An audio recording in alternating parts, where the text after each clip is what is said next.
Just a few weeks ago, my mother was still healthy, laughing brightly in the backyard garden. Then one morning I received a call from the hospital. My mother had passed away due to sudden cardiac arrest. The funeral took place in the rain. And my father? He didn't show up. As they lowered the coffin into the grave, he was in Hawaii, hand in hand with his young mistress, smiling for the camera. I stood silently before my mother's grave, trying to convince myself that it was all over. But that night my phone lit up. A message came from my mother's number. "I'm not dead. Come to the grave now." I froze. Without thinking, I rushed out into the rain, my heart pounding as if it would burst. The cemetery was silent, the flickering streetlights reflecting off my mother's tombstone. And then, through the misty white fog, I saw a figure standing before her grave. "Hello, my name is Oliver Harris. I'm 33 years old, living in Portland, Oregon, where gentle rains fall and the Willamette River flows as calmly as a lullaby. From the outside, my life might seem like a perfect picture. I work as an architect for a prestigious urban design firm, have a wonderful wife named Audrey, a psychologist with a smile that melts away all worries, and a 5-year-old son, Nathan, with bright eyes and endless questions. We live in a modern wooden house nestled by the river, where the morning sunlight filters through large glass windows, casting a warm golden glow over the breakfast table. Every day I wake up, brew coffee, listen to Audrey's giggles with Nathan in the kitchen, and think to myself that I'm truly fortunate. But you know, no picture is ever truly perfect, no matter how carefully it's painted. Behind the brilliance of happy days, there are always shadows people avoid looking into. And my shadow perhaps begins with my extended family, with my father and my mother. My father, Leonard Harris, is a big name in Portland's real estate world. At 65, he still runs Harris Capital, a renowned real estate investment company with projects spanning from Oregon to California. He's a polished man, always dressed in perfectly tailored suits, his voice calm but sharp, as if every word he speaks is carefully calculated. To outsiders, he's an icon of success, but to me, he's a stone wall, cold, unapproachable, and always making me feel like I'm never good enough. I remember once when I won my first design award at 25, I excitedly showed it to my father. He glanced at the certificate and said in an even tone, "Good job, Oliver. But working for someone else is just working for someone else." Those words cut like a knife, though I was used to him downplaying my achievements. To him, I was always just an architect, working for someone else, not the heir to his real estate empire. He wanted me to take over Harris Capital, but I refused. I didn't want to live in his shadow, didn't want to become another version of Leonard Harris. My mother, Eleanor, was the complete opposite. At 62, she still retained the gentle and refined air of an art teacher. She had retired a few years ago, but still spent her time painting and tending to the backyard garden. Every weekend, Audrey and I would bring Nathan to visit my parents. Those afternoons were always my favorite. Mom would take Nathan to the garden, teaching him how to plant wild daisies, while I fixed bookshelves or checked the plumbing for her. My father was often busy with work, so he rarely joined us. In those moments, Mom would look at me, smile, and say, "You're my pride, Oliver. No matter what your father says, I know you've chosen the right path." Mom was always the mediator, trying to ease the tension between my father and me. I still remember the times when my father would get angry because I didn't follow his wishes. Mom would gently pull me aside, hand me a cup of tea, and tell me stories about her youth. Days when she was a passionate teacher, showing her students how to find beauty in the simplest things. She was my light, the one who made me believe I didn't need to prove anything to anyone, not even my father.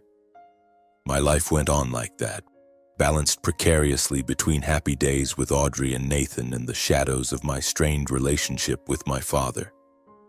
I tried not to think too much about him, about his cutting words or disappointed looks. I told myself I had everything: a warm little family, meaningful work, and a mother who loved me unconditionally. But deep down, I knew this peace was as fragile as a pane of glass, where a single crack could shatter it all. That morning started like any other. I went to the office early, preparing for an important meeting with the design team. We were discussing adjustments to the blueprints for a green urban project, and I was excited to present my idea for a central park lined with shaded pathways. My colleague Helena nodded in approval, and my boss, Mr. Daniels, laughed loudly. "Oliver, you're always trying to turn Portland into a forest, aren't you?" I laughed back, feeling at ease with the relaxed atmosphere in the meeting room. Then my phone buzzed. I glanced at the screen and saw an unknown number. Normally, I don't answer calls during meetings, but something about the persistent ringing gave me a bad feeling. I apologized to the team, stepped into the hallway, and picked up. "Hello, is this Mr. Oliver Harris?" The voice on the other end was a woman's, trembling as if she were trying to stay calm. "I'm a nurse from Portland General Hospital. I'm so sorry to inform you that your mother, Mrs. Eleanor Harris, passed away this morning. She suffered a sudden cardiac arrest. We did everything we could, but..." I didn't hear the rest of her words. Her voice faded into a distant, distorted hum as if I were sinking underwater. My heart pounded, blood rushed to my ears, and I felt the world collapse in an instant. "No," I whispered, my voice breaking. "No, you're mistaken. My mother can't..." I stopped, realizing I was talking to myself. The nurse was still repeating her apologies, but I couldn't hear her anymore. "You're saying my mother died of a heart attack?" I asked again, my voice trembling, as if asking enough times would change the answer. "How is that possible?" My mother was healthy. She had no history of heart problems. "Are you sure it's my mother, Eleanor Harris?" "Yes, sir," the nurse replied, her voice softening. "I'm so sorry. Can you come to the hospital now? We need you to complete some paperwork." I nodded, though I knew she couldn't see me. I hung up, standing frozen in the hallway, still clutching the phone. Everything around me, the laughter from the meeting room, the sunlight streaming through the window, the sound of traffic outside, felt alien, as if I were trapped in a terrible dream. I don't remember how I went back to the meeting room to excuse myself, or what I said to Helena or Mr. Daniels. All I know is that I rushed out of the building, got in my car, and drove in a daze. Rain began to fall, droplets streaking down the windshield as if the sky itself were crying with me. In my mind, one question kept repeating. How could my mother be gone like that? How could someone so full of life vanish in a single moment? I pressed the gas pedal and the car sped through the familiar streets of Portland, but everything suddenly felt alien. The rain grew heavier, casting a gray veil over the city. The windshield wipers screeched rhythmically like a heartbeat trying to anchor me to reality, but my mind was lost. I couldn't accept it. My mother, the woman with the gentle smile, hands always stained with garden soil and a voice as warm as sunlight, couldn't be gone like that, not from some senseless heart attack. I gripped the steering wheel tightly, trying to stay calm, but my chest felt crushed under a heavy stone. My breathing came in short, ragged gasps, and I felt like I was falling into a bottomless abyss. I wanted to scream, to slam my hands against something, but all I could do was drive, as if keeping the car in its lane would somehow help me control the chaos raging inside. But it didn't help. Nothing could. Then memories flooded back, like scenes from an old film playing in slow motion. I saw myself, a 10-year-old boy, sitting at the kitchen table in my parents' old house. My mother stood there wearing a floral apron, holding a paintbrush and a large sheet of paper. "Oliver, look at this," she said, her voice soft as a breeze. "Every line tells a story. You don't need to draw perfectly. Just draw with your heart." I would sit for hours scribbling houses and trees, and she was always there, smiling, praising my clumsy sketches. Those afternoons were where I found my love for architecture, for creating spaces people could call home. But not all memories were warm. I remembered the times my father walked in, his cold eyes scanning my drawings. "What's the point of all this doodling, Eleanor?" he'd say, his voice flat but dripping with disdain. "He needs to learn to work seriously, not daydream like you." My mother would stay silent, only squeezing my hand tighter as if to tell me I didn't need to prove anything to him. but his words cut into me, leaving small scars that never fully healed. Back in the present, the rain outside grew heavier, as if trying to swallow the car whole. I grabbed my phone and dialed my father's number, hoping he could explain something, anything. The phone rang once, twice, 3 times, but no one answered. I called again and again, each unanswered ring stabbing into my chest like a knife. Why wasn't he picking up? Where was he? Did he even know that Mom had... I couldn't bear to finish the thought. A bad feeling stirred like a dark cloud looming in my mind. My father was always in control of his business, his family, even other people's emotions. Could he know something I didn't? The drive to Portland General Hospital felt endless. The rain blurred the windshield and I forced myself to focus to keep from veering off the road. When I parked in front of the hospital, my hands were shaking so badly I could barely open the car door. I stepped out, rain soaking my coat, but I didn't care. I ran into the main lobby, my breath ragged, my heart pounding wildly. The receptionist looked at me as if she'd been expecting me. "Mr. Harris? This way, please." I was led down a long corridor, the sharp smell of antiseptic making me nauseous. At the end of the hall, I saw my father. Leonard Harris, in a perfectly tailored gray suit, stood talking to a doctor. He looked calm, too calm, as if he were discussing a real estate deal, not the death of his wife. I approached, my voice breaking. "Dad, what's going on? Is she really..." My father turned, his eyes cold as stone. "Oliver, you're here." The doctor was just explaining. "Your mother had a heart attack, a stroke. They couldn't save her." His voice was steady, not a trace of a tremor, not a hint of grief. I stared at him, searching for any sign of loss, but all I saw was an impassive wall. The doctor, a middle-aged man with thin-framed glasses, spoke up. "I'm so sorry, Mr. Harris. Mrs. Eleanor was brought here this morning, but her heart had stopped before we could intervene. There were no warning signs. It was a sudden stroke." "Sudden?" I nearly shouted, startling both the doctor and my father. My mother had no history of heart problems. Just a few weeks ago, she was playing with my son, planting flowers, laughing. How could she? Who brought her here? What happened? My father cut me off, his voice sharp. "That's enough, Oliver. Don't make a scene. Your mother is gone. Now we need to handle the paperwork and maintain the family's dignity. Understood?" He emphasized the word dignity as if that were the only thing that mattered now. I stood there, stunned. Dignity? My mother had just died and he was worried about dignity? I wanted to scream, to grab him and demand answers, but I couldn't. A nurse approached, handing me a bag of my mother's personal belongings. A small wallet, the pearl earrings she loved, and a handkerchief embroidered with daisies. I clutched the handkerchief, feeling like my heart was being crushed. The faint scent of her perfume lingered on the fabric as if she were still somewhere close by. My father turned away, pulling out his phone and stepping into the hallway to speak with someone. I watched his back, a chill running down my spine. Something wasn't right. He was too calm, too detached. The woman he'd lived with for over 30 years was gone.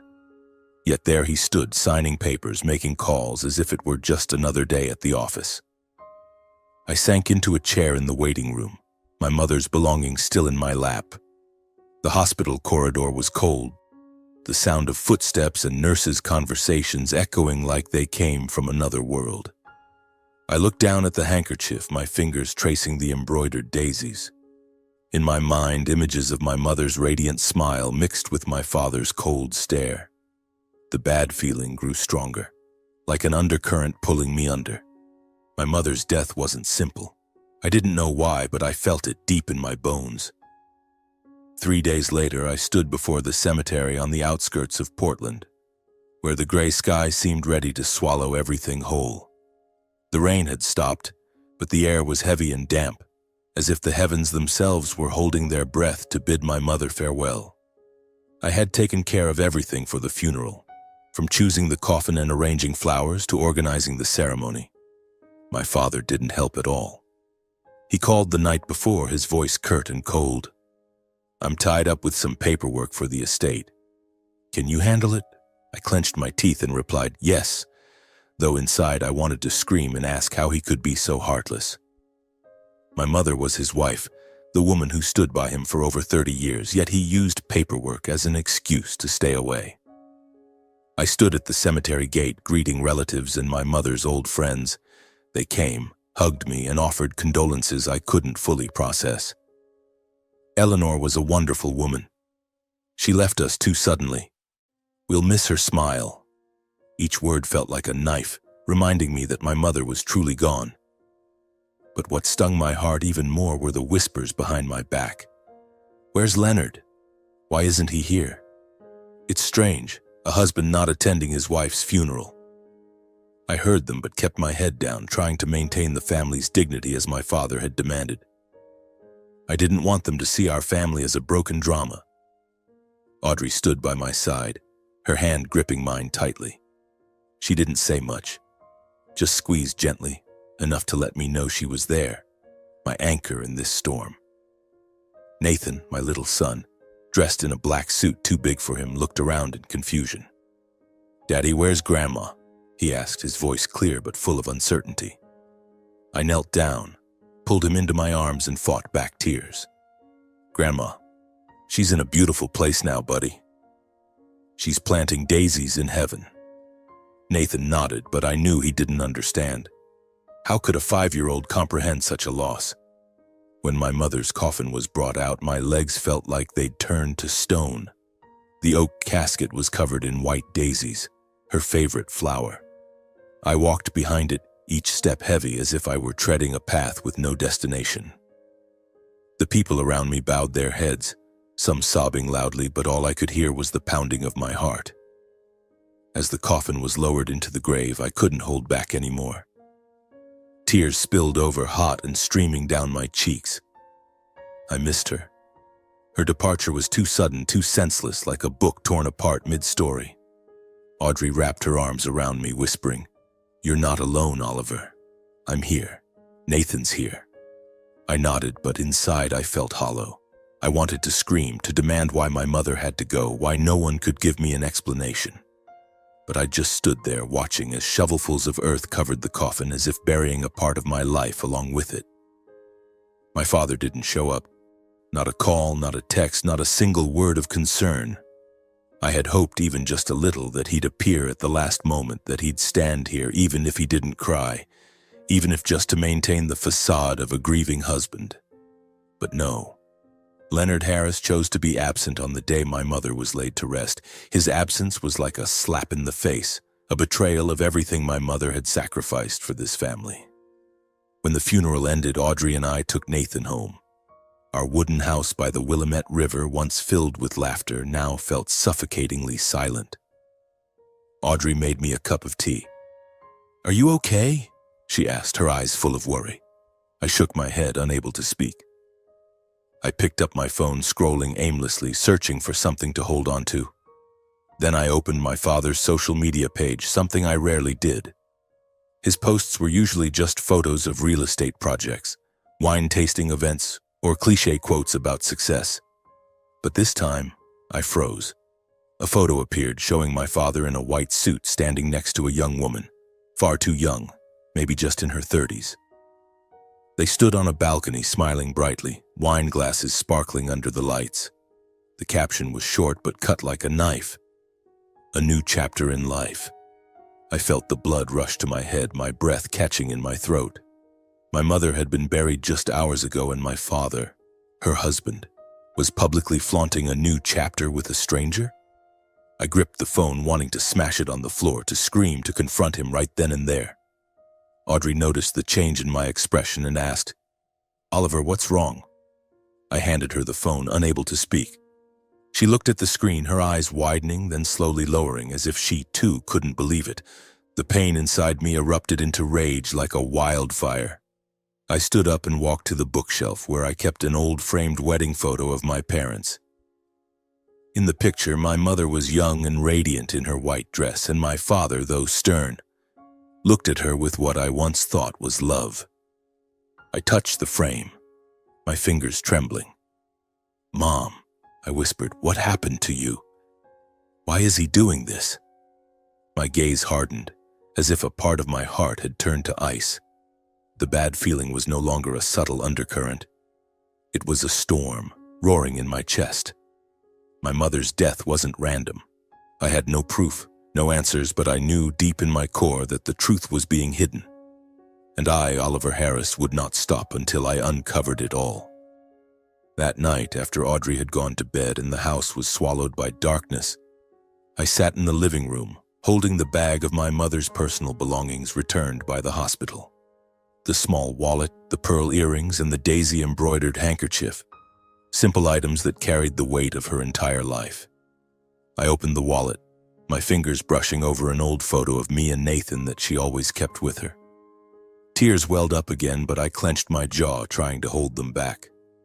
I didn't want to cry anymore. I wanted to understand. I wanted to know why my mother was gone, why my father was acting as if she meant nothing to him. Then my phone buzzed, a sharp, cold sound that shattered the silence of the room. I glanced at the screen and my heart seemed to stop. My mother's number appeared, unmistakable. A short message. "I'm not dead.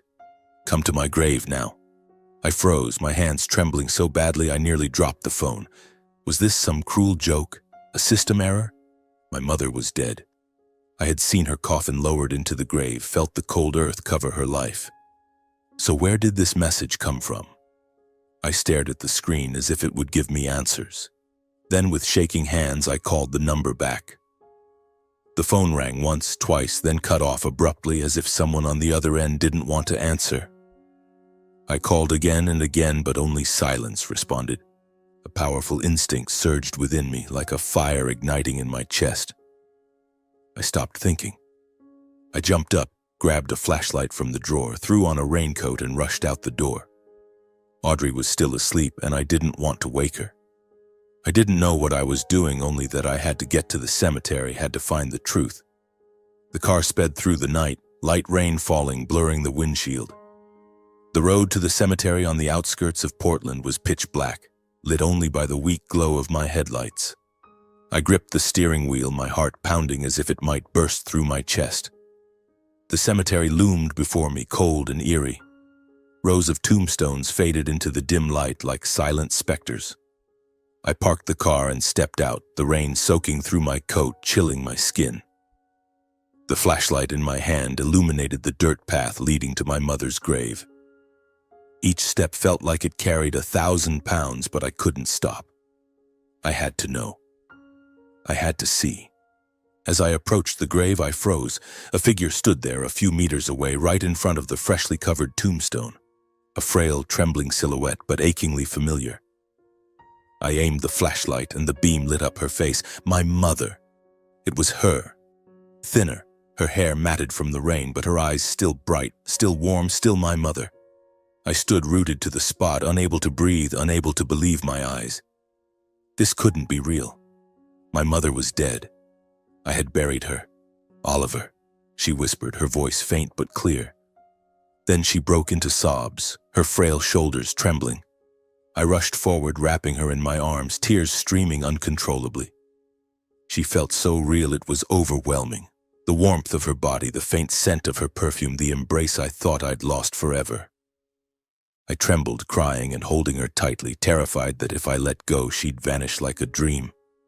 "Mom, Mom," I could only repeat, my voice breaking.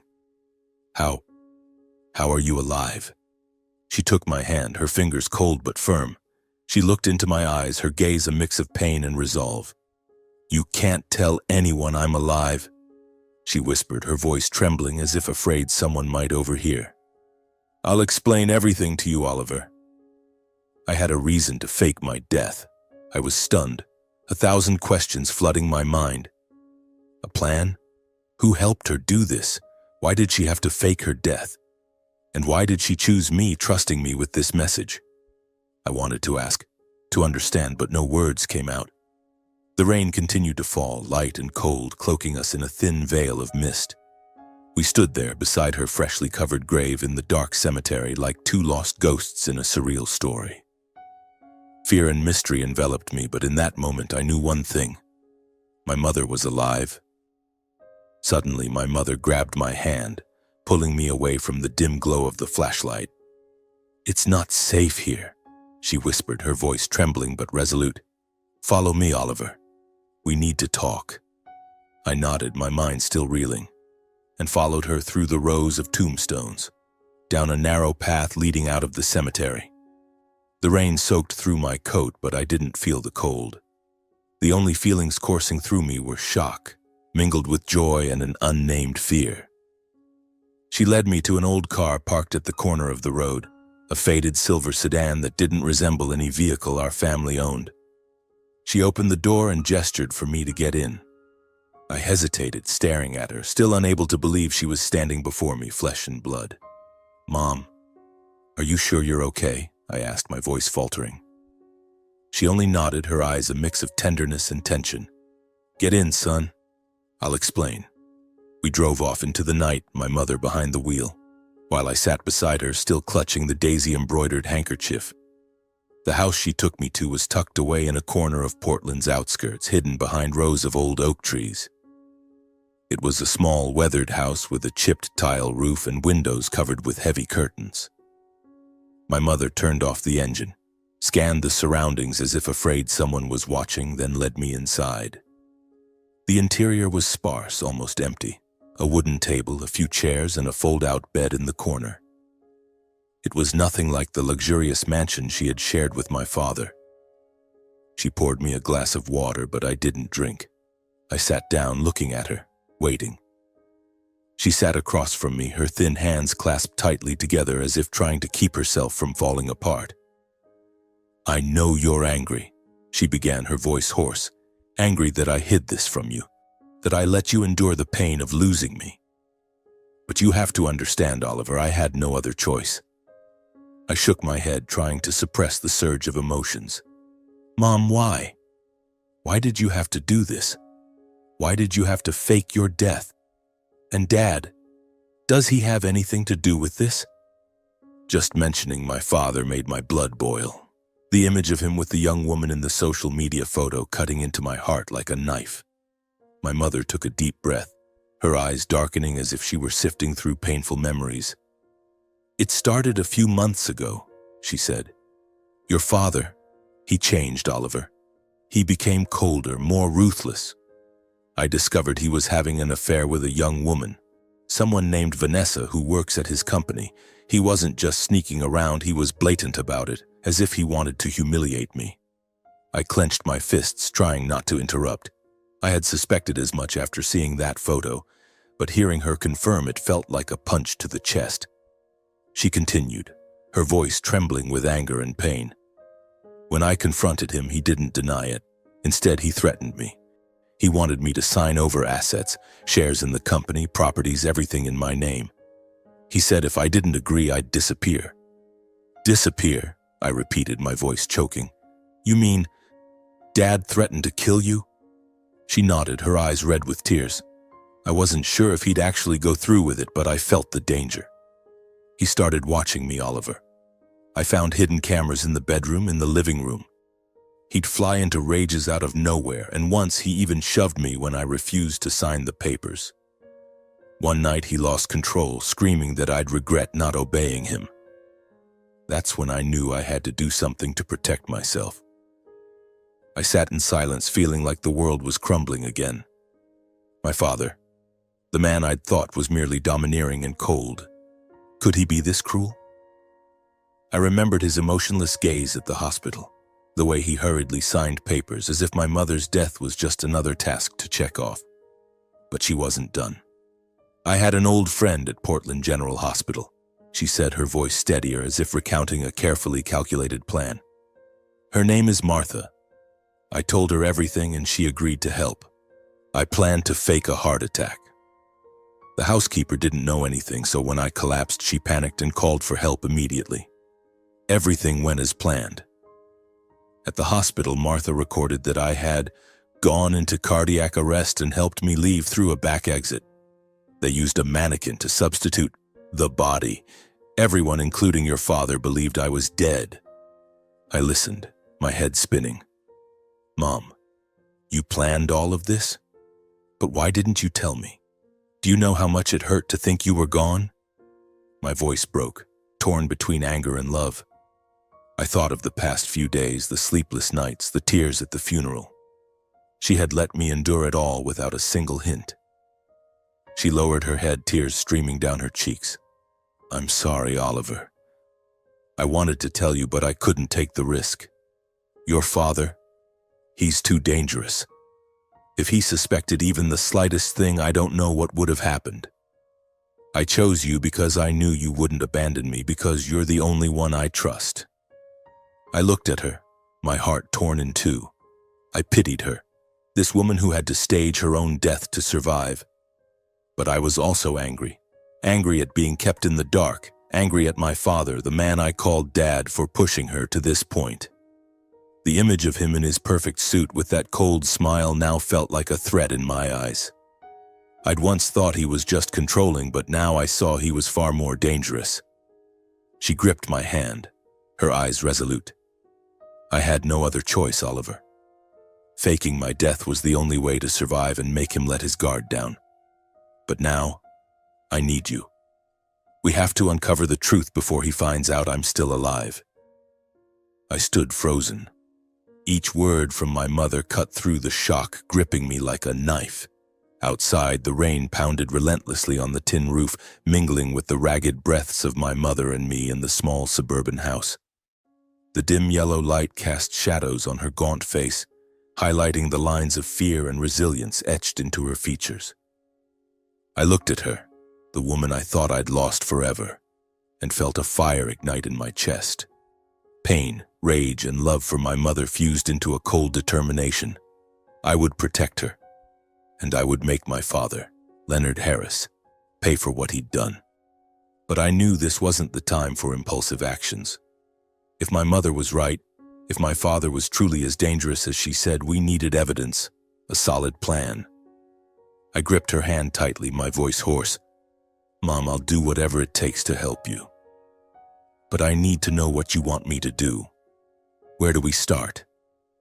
She sighed, her eyes scanning the bare room as if searching for an anchor. We need evidence, Oliver. Evidence of what he's done. Not just to me, but everything he's hidden in the past. Your father is careful, but he's overconfident now. He thinks I'm dead, that no one stands in his way. This is our chance.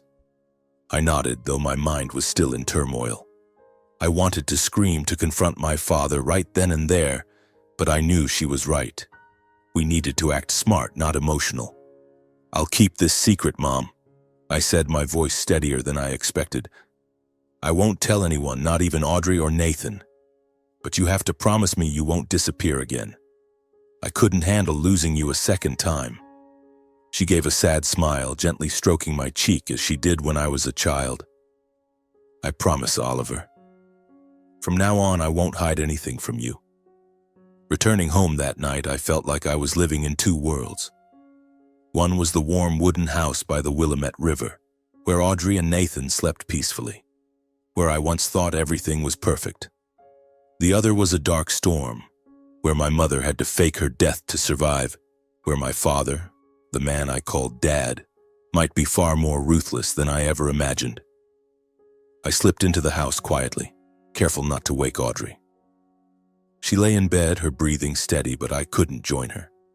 I sat in the living room staring at the framed photo of my mother on the small altar, wondering how I could keep this secret from the wife I loved more than anything. The next morning, I tried to act normal. I brewed coffee, made toast for Nathan, and drove him to preschool. Audrey looked at me, her eyes full of concern.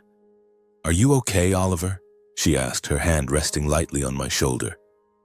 "You look like you haven't slept all night." I forced a smile, trying to hide the tension. "I'm fine, honey. It's just, I'm still not used to Mom being gone."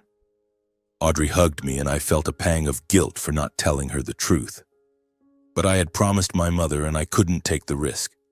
Not because I didn't trust Audrey, but because I feared any small mistake could put my mother in danger. Meanwhile, my mother stayed hidden in the suburban house, contacting me only through an encrypted phone provided by an old friend. Each time I received a message from her, my heart raced, as if I were living in a spy thriller. "Don't call directly," she instructed. Only text when necessary. And be careful, Oliver. Your father isn't easily fooled. While my mother lived like a ghost, my father, Leonard Harris, was reveling in a lavish lifestyle. I checked his social media and each post stabbed my heart anew.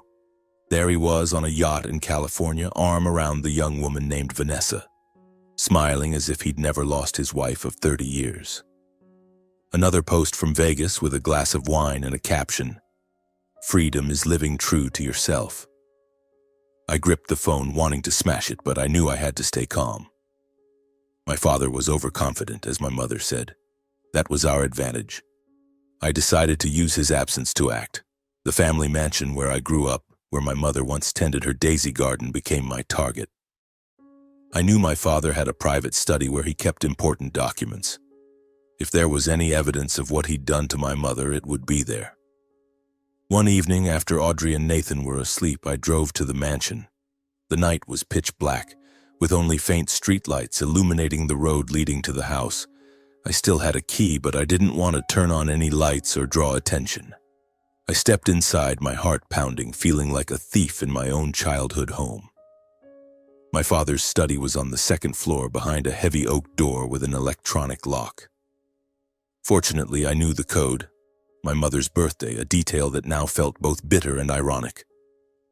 Inside, the room was as I remembered, a large wooden desk, shelves filled with file binders, and the faint smell of leather.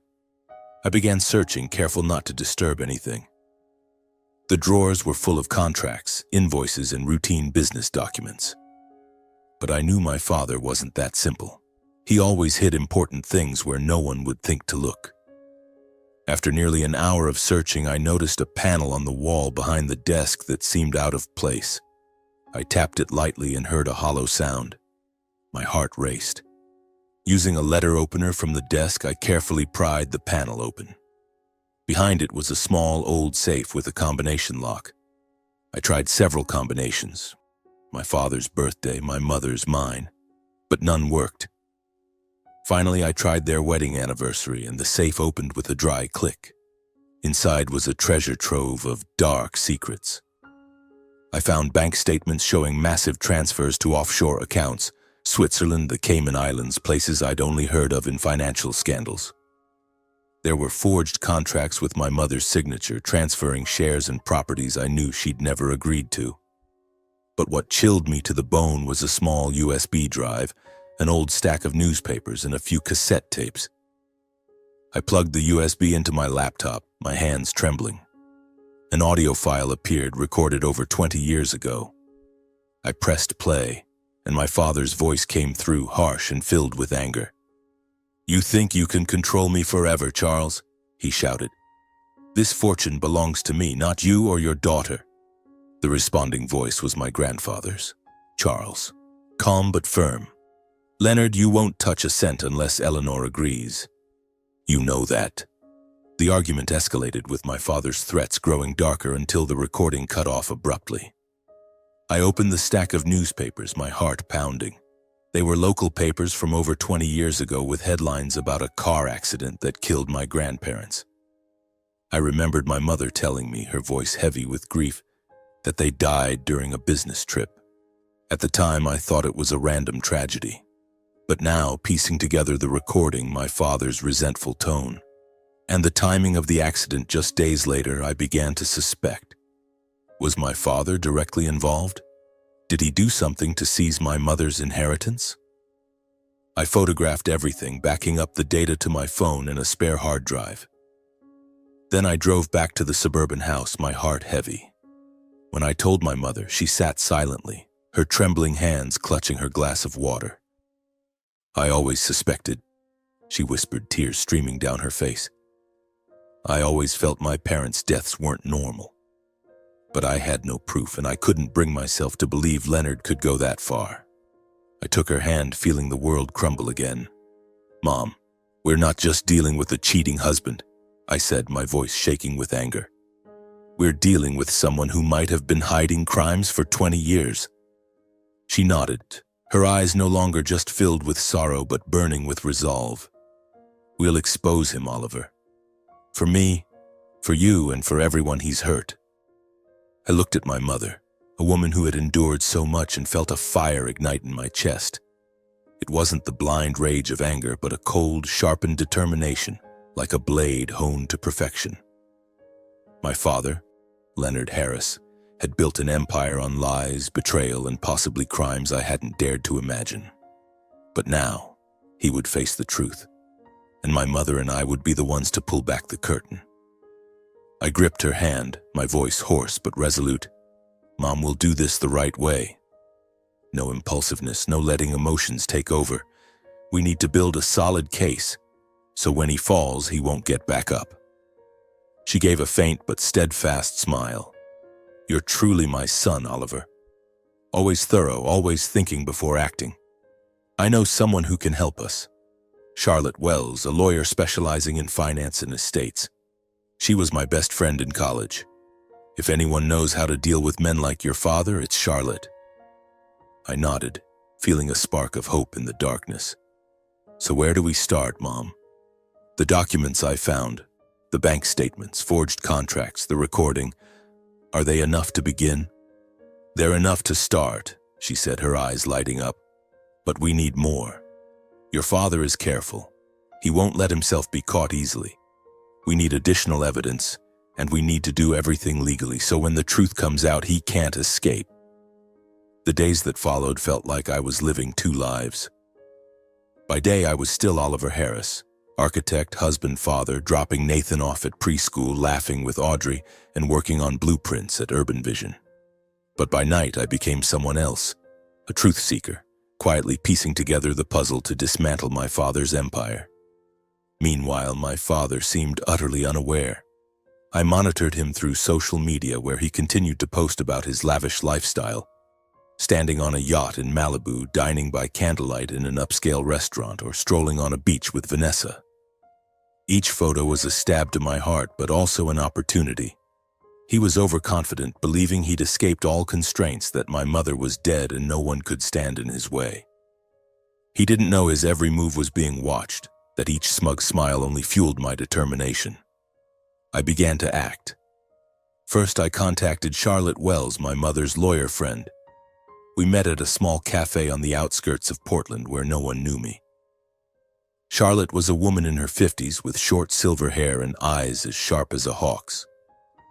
As I recounted my mother's story, the faked death, my father's threats, and the documents I'd found, she listened intently, taking notes without betraying any emotion. When I handed her copies of the bank statements, forged contracts, and the recording, she finally spoke. "This is a big case. Leonard Harris isn't just an adulterer. If what you're saying is true, he could be running an illegal financial network. But we need more evidence, and we need to do this by the book." Charlotte began organizing the documents, turning my scattered pieces into a coherent internal investigation file. She categorized the bank statements, scrutinized the forged contracts, and hired an audio expert to verify the recording. "This recording is crucial," she said.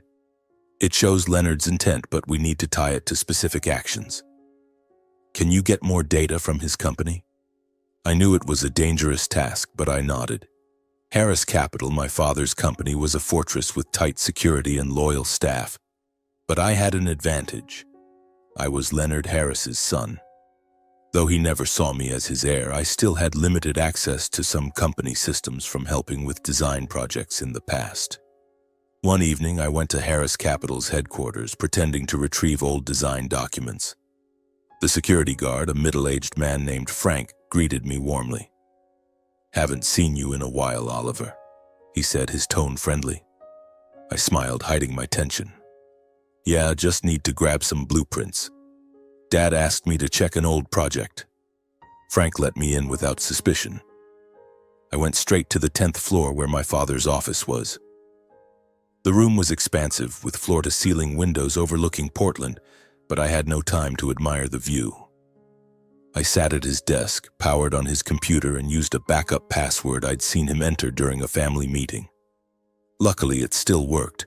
I sifted through files, my heart pounding with every sound in the hallway. Then I found a hidden folder encrypted with another password. I tried several combinations to no avail. Finally, I typed Vanessa, and the folder unlocked. Inside were countless emails, invoices, and records of anonymous offshore investment funds. My eyes lit up. This was gold. I copied everything to a USB drive, my hands shaking so badly I nearly dropped it.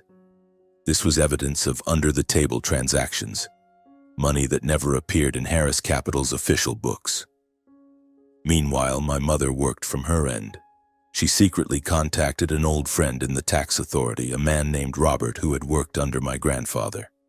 She sent him copies of the documents I'd found. A few days later, Robert called back, his voice grave. "Eleanor, what you sent me is a bombshell. Leonard has 4 offshore accounts totaling over $30 million unreported. This is clear evidence of money laundering and tax evasion. I'll pass this to federal agencies, but you and Oliver need to be careful. If Leonard finds out what you're doing, he won't hold back." Charlotte accelerated the process. She filed an anonymous complaint with the Securities and Exchange Commission and the IRS while initiating a temporary asset freeze on Leonard.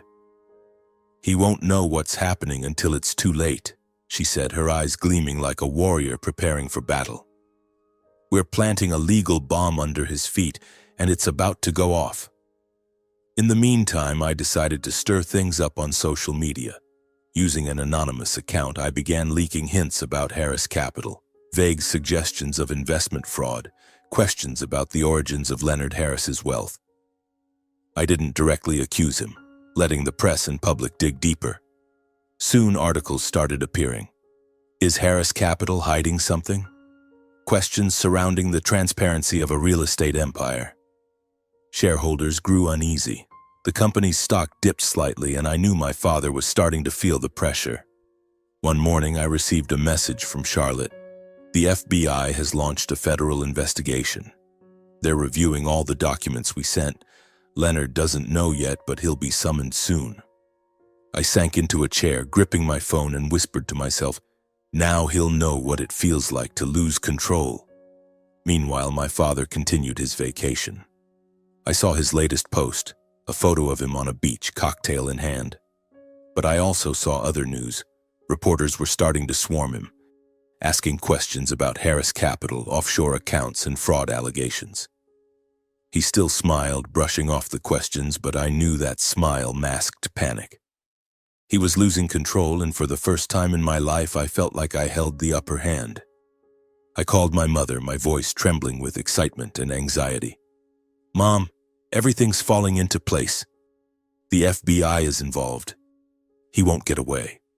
She was silent for a moment, then spoke, her voice both resolute and pained. "Good, Oliver. But remember, this isn't about revenge. This is about justice. For me, for your grandparents, and for everything he's destroyed." I nodded, though she couldn't see me. Justice. The word echoed in my mind, a guiding flame. The days that followed saw the legal storm we had quietly planted finally erupt. One morning, I turned on the TV and saw my father's face on the local news. Leonard Harris, chairman of Harris Capital, accused of investment fraud and money laundering. The anchor's voice rang out, cold and sharp. Major newspapers echoed the story. Real estate empire collapses, the dark secrets of Leonard Harris. I sat silently on the sofa, clutching my coffee mug, feeling both relief and tension. Harris Capital plunged into crisis. My father's bank accounts were frozen, and his strategic partners, those who once clapped him on the back at lavish parties, swiftly withdrew their investments and canceled contracts. The company's stock plummeted, and social media was flooded with critical posts and angry comments from shareholders and clients. My father, the man who always controlled everything, was now cornered like a beast backed against a wall.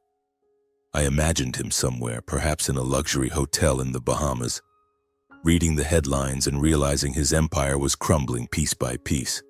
I received a message from Charlotte. "Leonard has returned to Portland. He's trying to contact lawyers, but no one will take his case. The FBI is about to issue an arrest warrant. Be ready, Oliver. This will be over soon." My heart pounded as I read the message. Over. The word sounded both sweet and terrifying.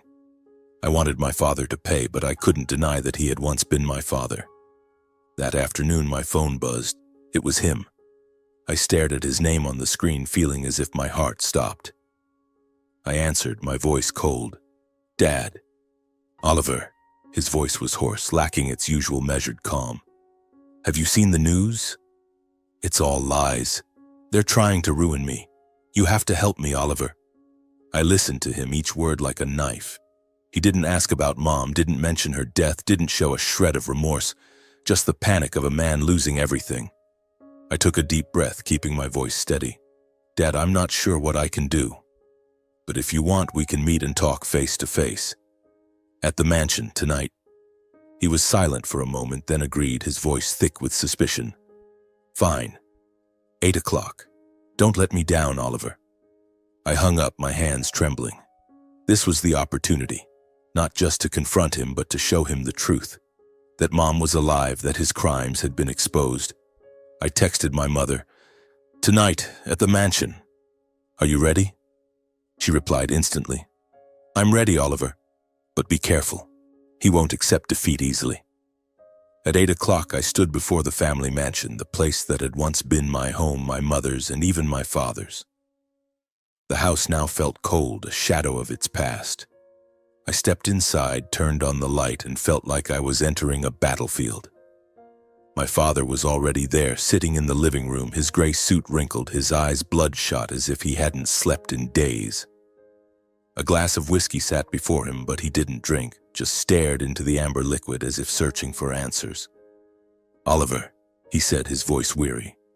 "You're here. I need your help. The company is collapsing, and it's all because of jealous rivals. You have to stand by me." I stood still, looking at the man who had once been a symbol of power in my eyes. Now he seemed small, frail, like a wounded animal. But I felt no pity, only rage. "Dad," I said, my voice icy, "before we talk about the company, don't you have anything to say about Mom? About what you did to her?" He frowned, a flicker of wariness in his eyes. "Your mother is dead, Oliver. You know that? Don't drag up the past to blame me." I gave a faint, bitter smile, feeling the knife in my heart twist. "Dead? Are you sure?" I turned and opened the living room door, and my mother stepped in. Eleanor Harris, flesh and blood, not a hallucination. She stood there, frail but resolute, her eyes blazing as they locked onto my father. He staggered back, the whiskey glass falling to the floor and shattering. He nearly collapsed, clutching the chair, his face pale as if he'd seen a ghost. "Eleanor," he whispered, his voice trembling. "No, it's impossible. You're dead." My mother stepped forward, her voice sharp and cold. "Leonard, did you think you could kill me so easily? Did you think you could take everything, my assets, my family, even my life, without paying a price?" He shook his head, his eyes darting between panic and anger. "What are you talking about? Is this some kind of joke? Oliver, you're behind this, aren't you? You two are conspiring to frame me." I stepped forward, standing beside my mother, my voice calm but heavy with weight. "Dad, stop pretending. We know everything. The offshore accounts, the forged contracts, how you threatened Mom to seize her assets. And then there's my grandparents. Did you think their car accident would stay a secret forever?" My mother continued, her voice trembling with pain. "Leonard, I once loved you. I thought you were just ambitious. But you killed my parents, didn't you? For their fortune, and you planned to do the same to me." He laughed, but it was a hollow, desperate sound. "You're both insane. I didn't kill anyone. It was an accident. And you, Eleanor, you think you can stage a fake death to ruin me? You have no proof." I pulled out my phone and played the audio file, the argument between him and my grandfather from over 20 years ago. His voice, filled with resentment, threatened my grandfather over the fortune. As he listened, his face paled, but he still tried to shout, "That proves nothing. You're slandering me." But before he could say more, the wail of police sirens sounded outside. The door burst open and federal agents stormed in, guns holstered, their eyes cold. An officer stepped forward, holding up an arrest warrant. "Leonard Harris, you're under arrest for money laundering, investment fraud, and accessory to murder." He was handcuffed right there in the house that had once been a symbol of his power. Reporters were already waiting outside, cameras flashing, capturing the moment the man once hailed as Portland's icon of success was led away like a criminal. As he was escorted out, my father turned back, his eyes a mix of hatred and desperation. "You'll regret this, Eleanor," he growled. But my mother stood there silent, her eyes no longer filled with pain but with the resolve of someone who had won. But that was only the beginning. The case against Leonard Harris quickly became a national media frenzy. Morning and evening news, major newspapers, and viral social media posts all focused on him. No longer the successful entrepreneur, but the mastermind of a dark financial network. The charges were laid out clearly: money laundering, investment fraud, tax evasion, and accessory to the deaths of my grandparents. My mother and I were called as key witnesses at the trial. The day we entered the courtroom, my heart pounded, not out of fear, but from the realization that this was the final moment to confront my father. The room was packed with people, reporters, lawyers, and former business partners of my father, now looking at him with unfamiliar eyes. He sat in the defendant's chair, his gray suit wrinkled, his hair noticeably whiter, his face gaunt. He didn't look at me or my mother, only stared down, his eyes empty like a man who had lost everything. When my mother took the stand, I saw her stronger than ever. She recounted everything: the years of threats from my father, the times he pressured her to sign documents, and her suspicions about my grandparents' deaths. Her voice didn't waver, didn't falter, as if all her pain had transformed into strength. "I had to fake my death to survive," she said, looking directly at my father. "But I didn't do this for revenge. I did it to protect my son, to protect what was left of my family." My father lowered his head further, offering no response, no defense.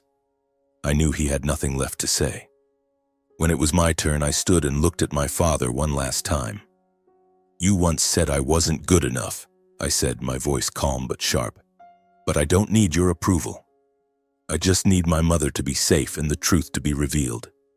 He finally looked up, his eyes hollow as if his soul had abandoned his body. I didn't know if he felt remorse, but I knew one thing: the man before me was no longer my father. The trial ended with a 30-year prison sentence. All of my father's assets were seized and Harris Capital officially went bankrupt. Several senior employees were investigated for their involvement, and the dark financial network my father had built over years was completely dismantled. The press called it the biggest scandal Portland has ever seen. But for me, it wasn't just a case. It was the end of a nightmare and the beginning of a new chapter. After the trial, my mother and I became the center of attention. The media dubbed her the woman who returned from the dead, turning her story into a symbol of resilience. My mother, with her gentle but resolute nature, chose to step away from the spotlight. She sold the old mansion, the place that had once been a home but also a prison in her final years with my father. The proceeds from the sale were donated to a foundation supporting women affected by domestic abuse and financial manipulation. "I don't need that house anymore," she told me, her voice soft. "It only reminds me of the days I lived in fear." She moved to a small house on the Oregon coast where she lived peacefully, planting wild daisies and painting. Each time I visited, I saw her in the garden, hands covered in dirt, her smile as radiant as ever. She taught local children how to paint, sharing stories about finding beauty in simple things. Watching her, I knew she had reclaimed herself, no longer a shadow of Leonard Harris. I changed too.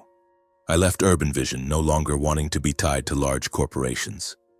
Instead, I opened a small studio called Eleanor Designs, specializing in green spaces and community housing. My goal was simple but clear: build homes that people once feared returning to. Each project was a way to heal, not just for myself, but for others who had lived in houses full of wounds like my mother and me.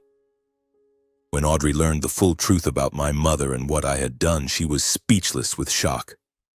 "Oliver, why didn't you tell me?" she asked, her eyes red with tears. I took her hand, apologized for keeping her in the dark, and explained that I didn't want to pull her into danger. She hugged me, whispering,